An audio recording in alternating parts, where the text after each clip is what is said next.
Well, Mark, thank you for taking the time to connect here today. I'm going to hand the mic over to you and ask if you would be willing to just introduce yourself and tell us just a little bit about what the Coder School is. Happy to, Corey. Thank you. My name is Mark Freedkin. I am the general manager of the Coder School in Irvine, California.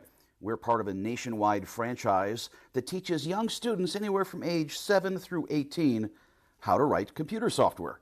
We have some 73 locations across the United States and more coming every few months. And nationwide, we teach something like 7,000 students for at least 1 hour a week, and we teach them how to write computer software. But we do it in a very unique way, a way in which most other after-school programs do not do. And there are many. There's UCode and Code Gauchos and Code Ninjas and Coding Minds and Brainstorm and B-Tree and code this, code that, code something else. There's a bunch. Because coding for kids is very popular. However, many of those other after-school enrichment programs that teach coding will tend to have a massive class size, 20 or 30 students with one instructor. Well, that doesn't work very well when you're teaching something really technical and hands-on like coding. Instead, here at the Coder School, we maintain a very low ratio of students to instructors, usually no more than 2 students working with one instructor. And we focus more on a project-based instructional model rather than a curriculum model. Now, the difference is this. Every week, the students come into our school, or some of them attend remotely via Zoom. That was more prevalent during the pandemic years. But we still have a few students who are outside of our local area, and they attend by Zoom, or the parents can't get them here during normal work hours. And we teach them the concepts of computer science in the context of doing a real-world task or problem. And that we find that's a much more effective way of learning rather than just lecturing about the theory and the syntax. That's pretty boring, especially when you're dealing with underage kids. We teach from 7 to 18. I love that, but most kids would disengage. And our educational philosophy is that engagement is way more important than learning the theory and the syntax. If they're engaged, they'll get those things. But if they're not engaged, it's kind of a waste of time for everybody else. And it's a waste of the parents' money. In fact, we give away a free sample lesson as an incentive for parents to come in and check out our services and see if their student likes our teaching methods. Gives them a chance to see our facility, meet our staff, and experience what a real lesson would be like. And I tell those parents when they're doing the sample lesson, if your kid doesn't wake up in the morning and go, yeah, Coder School, I can't wait. If instead they go, oh, Coder School, yuck. Then I tell them, I don't want their money, which sounds really weird for a small business owner to say I don't want their money. But it's more important to me that our students want to do this rather than feeling like they have to. My school here in Irvine, California, we're just outside of Los Angeles, about 35 miles southeast of downtown LA. Mine is one of the biggest coder schools. For about 3 years, I was the number 1. And now I kind of dropped down to number 2 or number 3, but that's just temporary because our business is very seasonal, and we got a lot of enrollment drop-off right now as we come into the summer months, but they'll be back. So it's a lot of fun. It's very rewarding to see these young students have that aha moment when they're writing their code and they get it to work. That's incredible. So one of the things that you mentioned in terms of the students coming passionate about the material is that you mentioned how they can have their own projects. I'm fascinated by that. So tell me a little bit more about that. And can you give me an example of a student project? I'm real curious. Sure. So depending on the age and level of experience of the students, they can work on any variety of projects. The younger students will tend to enjoy making their own interactive video games. And we use a tool known as Scratch, SCRATCH, that was developed by MIT, Massachusetts Institute of Technology. And it's called block coding, a bunch of little colorful building blocks of essentially pseudocode that they can drag and drop and they snap together like puzzle pieces or Legos. And they're actually able to build up the logic without requiring a lot of typing skills. So roughly 30% of our students are learning Scratch. This is for the younger ones under age 10 because they've not yet developed their typing skills. Maybe they type with one finger, but not with all 8. And we don't want them getting frustrated because of their inability to type. So we use this graphical drag and drop environment from MIT called Scratch.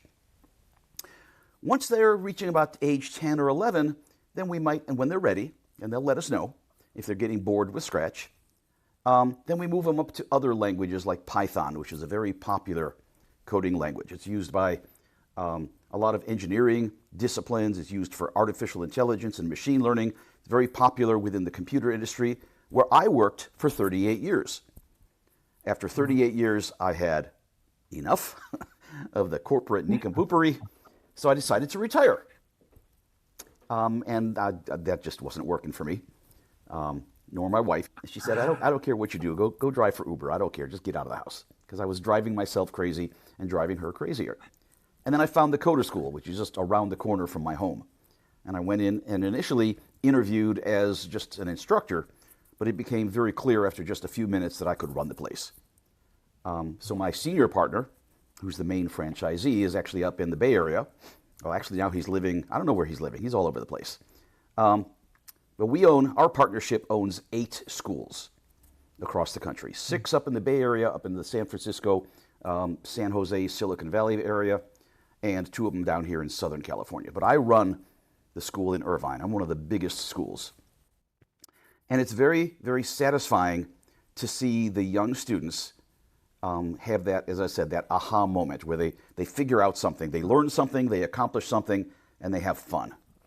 And I can tell already just by our conversation here how much passion you've got for it. And I'm sure that flows over into the conversations with the students.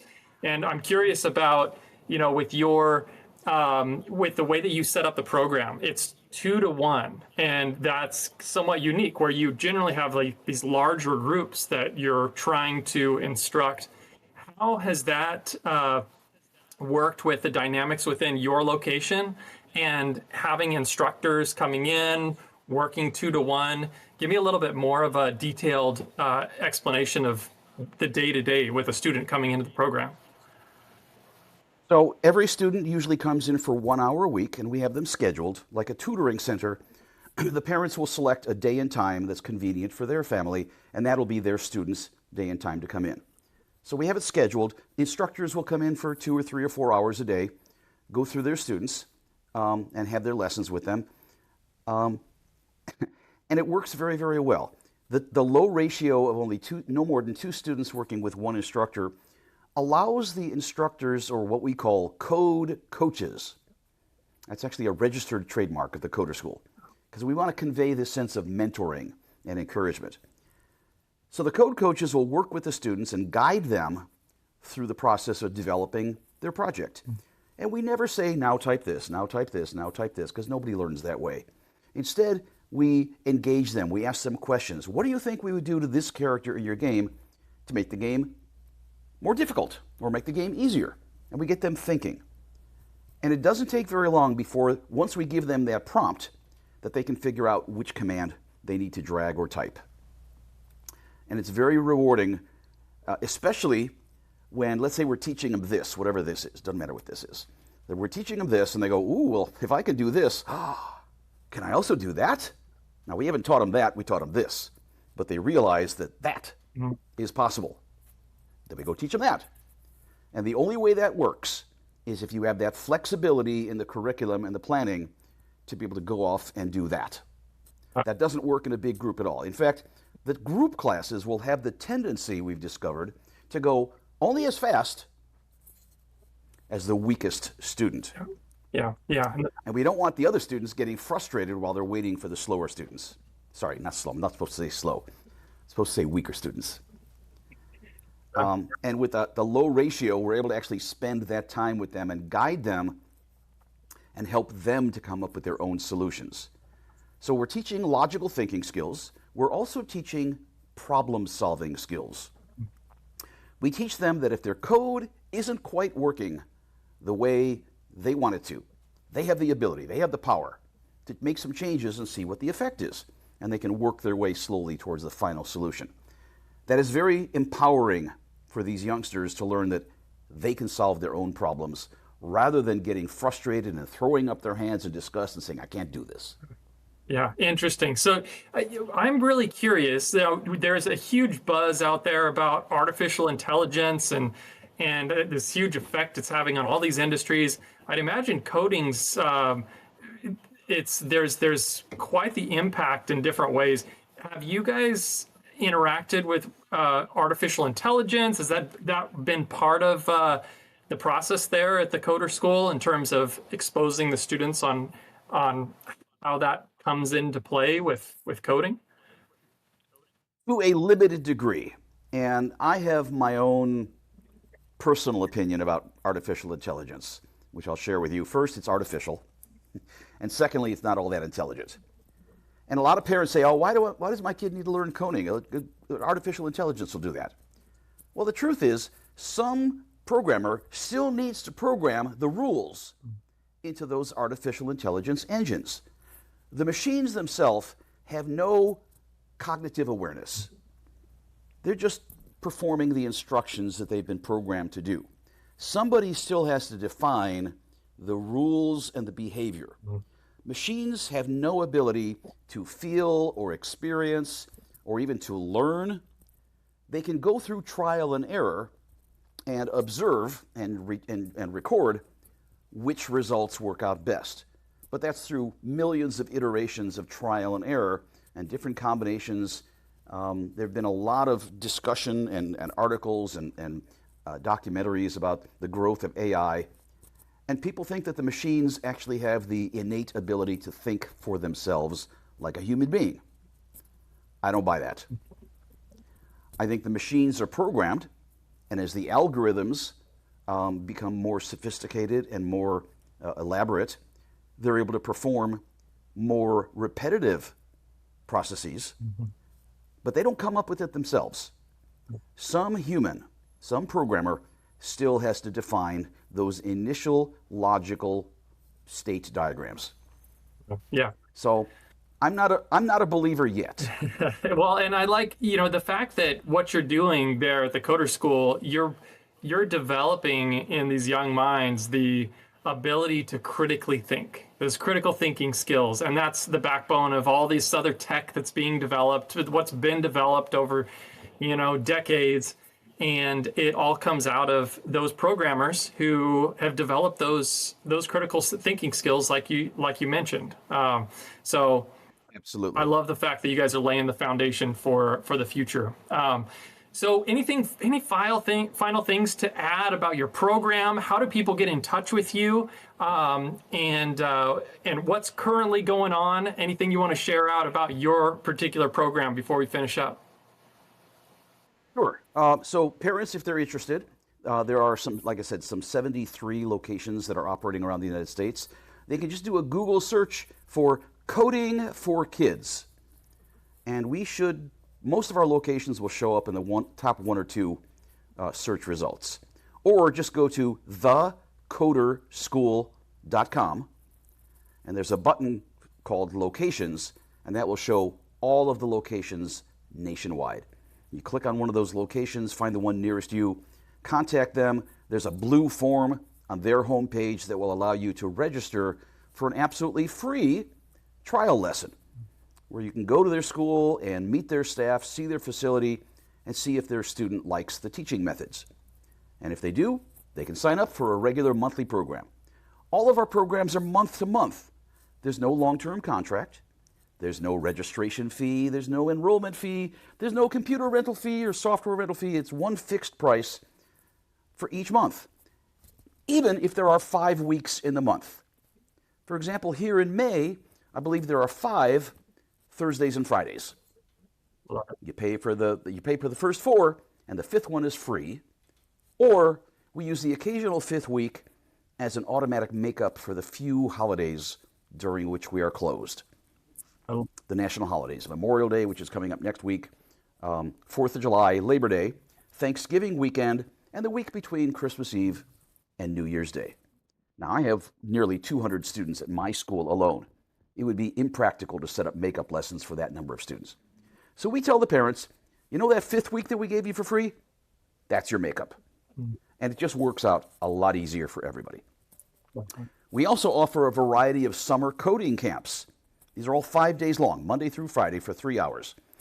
Some schools do full-day camps. We do half-day camps. We find that easier to manage, and the students don't get bored. They can bring their lunch, and they can do the first camp in the morning hours and do a second camp in the afternoon hours. It's either 9 till noon or 12:30 to 3:30 p.m. And they can sign up for as many camps as they want. It's great for exposure and fun. They're not going to master anything in just 5 days. You'd be like learning to play the piano in 5 days. Yeah. You know, you can play Twinkle, Twinkle, Little Star, but that's about it. But it's for fun and engagement. There's usually 8 to 10 kids in every camp. And it's a lot of fun for the students. We'll take a mid-morning break, and I've got a foosball table in the back where they kind of have little competitions. We'll have some other coding competitions where they'll run through their project and then see who can score the most points. And it's a lot of fun for the youngsters. And the projects that they create during that summer camp, they have access to those forever. We create the accounts, and as long as they log into their account every once in a while and keep it active, they can keep those accounts and they can keep learning. We like for them, once they go through the summer camp, and if they had a good experience, we'd like them to sign up for a monthly subscription. But it's totally up to the parents. So we try to make it really convenient for good parents to do business with us. And I am a parent. My daughter is about to turn 30. But when she was young, she did all sorts of after-school programs. We did piano lessons and dance lessons and horseback riding lessons and swimming lessons and underwater basket weaving lessons. We did it all. I was joking about the underwater basket weaving. We didn't do that. But as good parents, we want to help our kids figure out what they love, what they are passionate about. Not what we're passionate about, not what we think they should be passionate about, but what they genuinely love to do. And we want to encourage that. Love it. I love it. Gives them the self-confidence to be able to make choices in their own lives. Perfect. Well, Mark, thank you so much. Appreciate your time today. And if you're a family and you're looking for a great coding program, the Coder School is a great option. Encourage you to reach out directly to Mark or just hop on their website, just like Mark mentioned, find a location near you because they've got great programs. Couldn't recommend them enough. So thank you again, Mark, for the time, and have a great rest of your day coding. My pleasure. Thank you so much for your time, Corey. Stay safe.